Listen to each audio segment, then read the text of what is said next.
Assalamualaikum warahmatullahi wabarakatuh. Selamat pagi, saya Sita Salsabila dengan NIM 17067623009 dari Prodi S1 Pendidikan Bisnis, Fakultas Ekonomi dan Bisnis. Pada pagi kali ini saya akan menjelaskan hasil laporan praktik kerja lapangan pada Satuan Kerja Hukum dan SDM, Departemen Sumber Daya Manusia, bagian bidang layanan SDM di PT Bank BCA Syariah. Daftar isi yang kita bahas, yang pertama itu adalah latar belakang, manfaat dan tujuan, metode PKL, profil perusahaan, lingkup dan jadwal kerja, ada pelaksanaan PKL, hasil analisis, kesenjangan teori, hambatan dan solusi, pengembangan, kesimpulan, dan dokumentasi. Oke, kita masuk ke latar belakang. Kembangan di dunia kerja menuntut lulusan memiliki kompetensi teoris dan praktis yang relevan bagi kebutuhan industri. PKL ini menjadi sarana untuk memperoleh pengalaman kerja secara langsung dan meningkatkan kesiapan kerja. Nah, PT BCA Syariah ini dipilih karena menerapkan sistem kerja profesional dan pemanfaatan teknologi informasi dalam operasional perusahaan. Selama PKL, saya ditempatkan pada bidang layanan SDM dan terlibat dalam pengelolaan data kepegawaian, layanan karyawan, serta penggunaan sistem informasi SDM. Kegiatan tersebut berkaitan dengan beberapa mata kuliah yaitu MSDM, MIS, aplikasi komputer, dan komunikasi bisnis. Kita masuk ke tujuan dan manfaat PKL. Tujuan PKL yang pertama untuk memperoleh pengalaman kerja pada bidang layanan SDM di PT Bank BCA Syariah. Lalu yang kedua untuk memahami pengelolaan data kepegawaian, dokumen SDM, layanan karyawan, dan korespondensi perusahaan. Lalu yang ketiga untuk menerapkan kompetensi yang diperoleh dari mata kuliah MSDM, MIS, aplikasi komputer, dan komunikasi bisnis. Dan yang terakhir untuk mengembangkan keterampilan teknis serta sikap profesional dalam lingkungan kerja. Apa sih manfaat PKL? Yang pertama, untuk memperoleh wawasan mengenai pelaksanaan fungsi SDM di lingkungan perbankan syariah. Lalu yang kedua, meningkatkan kemampuan dalam pengelolaan data, dokumen, dan sistem informasi. Yang ketiga, untuk menghubungkan teori perkuliahan dengan praktik kerja nyata. Dan yang terakhir, untuk mengembangkan sikap profesional, disiplin, tanggung jawab, dan kemampuan beradaptasi. Di sini ada tiga metode PKL. Yang pertama itu ada observasi. Observasi ini jadi saya mengamati lingkungan kerja, struktur organisasi, dan sistem kerja di bidang layanan SDM BCA Syariah. Lalu yang kedua mempelajari alur kerja, proses pelayanan internal, serta budaya kerja perbankan syariah. Lalu yang ketiga memahami pola komunikasi dan koordinasi dalam lingkungan kerja profesional. Yang kedua ada partisipasi. Yang pertama saya terlibat langsung dalam kegiatan operasional bidang layanan SDM. Lalu yang kedua, membantu pencatatan surat masuk dan surat keluar perusahaan. Lalu yang ketiga, mengelola data karyawan yang baru dan menginput data kontak darurat karyawan di sistem Katapa. Lalu yang keempat ada mengembangkan keterampilan komunikasi, ketelitian, disiplin, tanggung jawab, dan kerja sama tim. Lalu metode yang terakhir ada evaluasi. Yang pertama, melakukan refleksi terhadap tugas dan tanggung jawab yang telah dilaksanakan. Lalu yang kedua, menerima umpan balik dari pemimpin lapangan untuk perbaikan kinerja. Dan yang terakhir, meningkatkan kemampuan adaptasi, ketelitian, dan profesionalisme dalam bekerja. Next ada profil perusahaan. Ini ada PT Bank BCA Syariah. Alamat kantornya ada di Jalan Penjirihan 2 nomor 4 Bendungan Hilir, Jakarta Pusat. Nomor telepon 02125 27 374. Call centernya Halo BCA 1500 888 dengan website www.bcasyariah.co.id. Lingkup pekerjaan. Nah, saya ditempatkan pada bidang layanan SDM yang mendukung pengelolaan sumber daya manusia, penyediaan layanan kepegawaian, serta pemenuhan kebutuhan karyawan untuk menjunjung kelancaran operasional perusahaan. Jadi secara umum lingkup pekerjaan saya itu terlibat dalam berbagai kegiatan yang mendukung fungsi bidang layanan SDM guna memastikan proses kerja dan layanan kepegawaian ini berjalan secara efektif dan terorganisir. Nah, jadwal kerja saya ada dari Senin sampai Jumat, jam kerjanya dari jam 8.30 sampai jam 12 itu jam kerja, dari jam 12 sampai jam 1 itu ada jam istirahat, lalu dilanjut dari jam 1 sampai jam 17.30 jam kerja. Nah, pelaksanaan PKL. Jadi selama PKL di BCA Syariah, saya tuh terlibat dalam berbagai kegiatan yang mendukung operasional bidang layanan SDM, meliputi pengelolaan data kepegawaian, pengasipan dokumen, pengelolaan informasi SDM, layanan karyawan, serta pengelolaan korespondensi perusahaan. Oke, kita bahas satu-satu ya.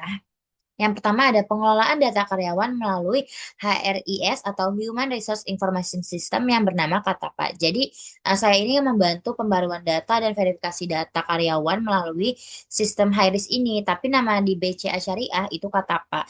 Meliputi data pribadinya, benefit, kontak darurat dari karyawan, dan kegiatan ini tuh dilakukan untuk memastikan data kepegawaian ini tersimpan secara akurat dan mutakhir. Lalu yang kedua ada pengelolaan dokumen SDM. Jadi saya membantu pengelolaan dokumen SDM meliputi kegiatan pemeriksaan, pengelompokan, penyimpanan, dan pengarsipan dokumen karyawan seperti dokumen benefit, asuransi, formulir pembayaran, dan lain-lain. Jadi kegiatan ini mendukung ketersediaan dokumen yang tertata dan mudah diakses.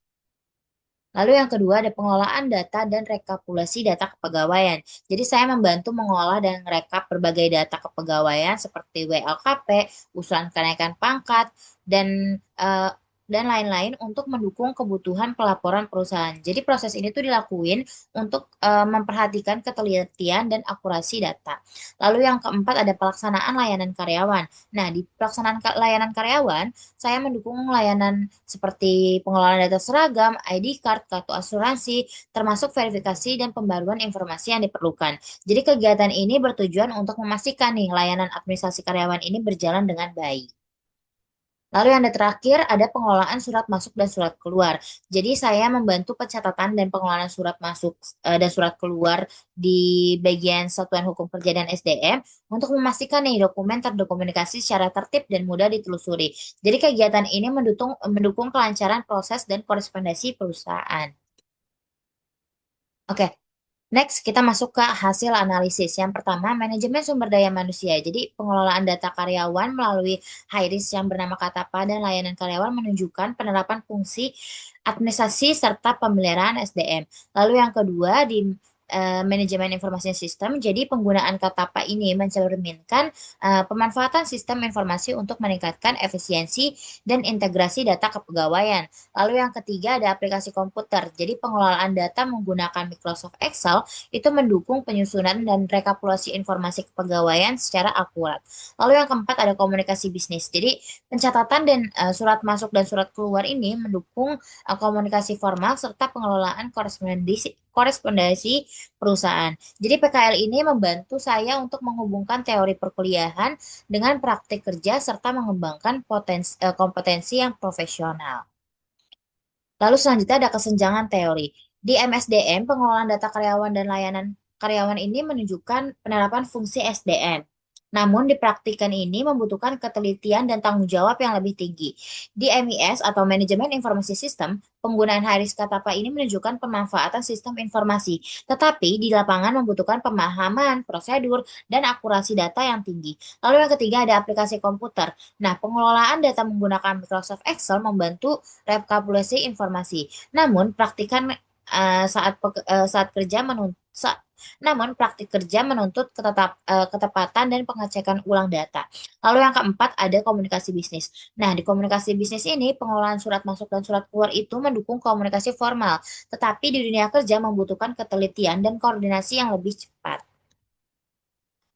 Oke, kita masuk ke hambatan dan solusi. Kehambatan yang pertama ada keterbatasan akses Katapa karena menggunakan akun secara bersamaan dengan karyawan lain. Jadi, saya masih menggunakan akun karyawan lain untuk mengakses akun Katapa ini. Lalu yang kedua, kesulitan mengidentifikasi dokumen yang bersifat rahasia karena tidak seluruh dokumen ini memiliki penanda konfidensial. Lalu yang ketiga ada gangguan jaringan atau sistem yang menghambat akses data dan proses penginputan.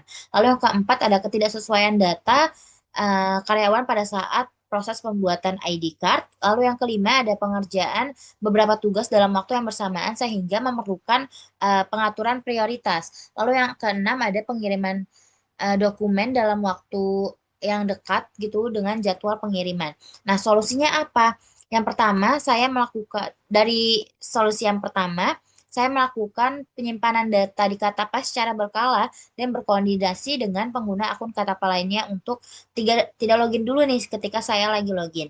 Lalu yang kedua, meningkatkan keterlibatan serta melakukan konfirmasi kepada staff terkait apabila status dokumen ini belum jelas. Jadi saya tanya dulu eh, ke karyawan tujuan tersebut, ini dokumennya konfidensial atau tidak. Lalu yang ketiga, mengalihkan pekerjaan ke aktivitas lain. Jadi ketika ada gangguan jaringan, saya mengalihkan pekerjaan ke aktivitas lain yang tidak memerlukan akses internet seperti filing dokumen. Lalu yang keempat, saya melakukan verifikasi ulang kepada karyawan untuk memastikan apakah NIP-nya sudah benar, apakah penulisan namanya sudah benar. Lalu yang kelima, biasanya saya menyusun skala prioritas pekerjaan, mana yang paling urgent dan tidak, dan saya mengerjakan sesuai skala prioritas tersebut. Lalu yang terakhir, saya biasanya sebelum pemberangkatan saya sudah koordinasi dengan tim lain dan dengan karyawan lain untuk eh, segera jika ada yang mengirim dokumen segera agar tidak mendekati saat pengiriman. Lalu selanjutnya ada pengembangan. Untuk pendidikan bisnis, PKL ini menunjukkan bahwa materi perkuliahan di bidang SDM, MIS, pengelolaan data, dan komunikasi bisnis membantu memahami pekerjaan. Namun, dunia kerja ini membutuhkan keterampilan yang lebih praktif dan adaptif. Oleh karena itu, program studi itu perlu memperkuat pembelajaran berbasis praktik, meningkatkan pembekalan PKL, serta memperluas kerjasama dengan dunia industri agar mahasiswa ini lebih siap menghadapi dunia kerja. Lalu yang kedua ada untuk PT Bank BCA Syariah. Yang pertama, penyediaan akun sementara untuk sistem Katapa agar tidak ada kendala untuk penggunaan akun bersama. Lalu yang kedua, kerja yang lebih struktur di awal PKL agar mahasiswa ini lebih cepat beradaptasi. Lalu yang ketiga, ada peningkatan pelabelan dokumen rahasia untuk mengurangi resiko kesalahan penanganan. Dan yang terakhir, koordinasi yang lebih baik terkait pekerjaan yang memiliki batas waktu agar proses kerja ini lebih efektif dan terencana. Kesimpulannya, PKL di Bank BCA Syariah memberikan pengalaman dalam pengelolaan data SDM, dokumen, pengelolaan Excel, layanan karyawan, dan korespondensi yang membantu mengembangkan ketelitian, tanggung jawab, komunikasi, dan adaptasi kerja. Jadi pengalaman ini tuh menunjukkan kalau ilmu dari program studi pendidikan bisnis itu seperti manajemen MSDM, MIS, aplikasi komputer, dan komunikasi bisnis ini tuh relevan dengan dunia kerja, meskipun praktiknya itu lebih kompleks. Oleh karena itu, disarankan untuk program studi memperkuat pembelajaran berbasis praktik, meningkatkan pelatihan Excel dan sistem informasi melalui studi kasus, memperbaiki pembekalan pra-PKL, serta memperluas kerjasama dengan dunia industri agar mahasiswa ini lebih siap menghadapi dunia kerja. Oke, ini ada dokumentasi. Oke, mungkin segitu saja dari saya. Kurang lebihnya mohon maaf. Wassalamualaikum warahmatullahi wabarakatuh.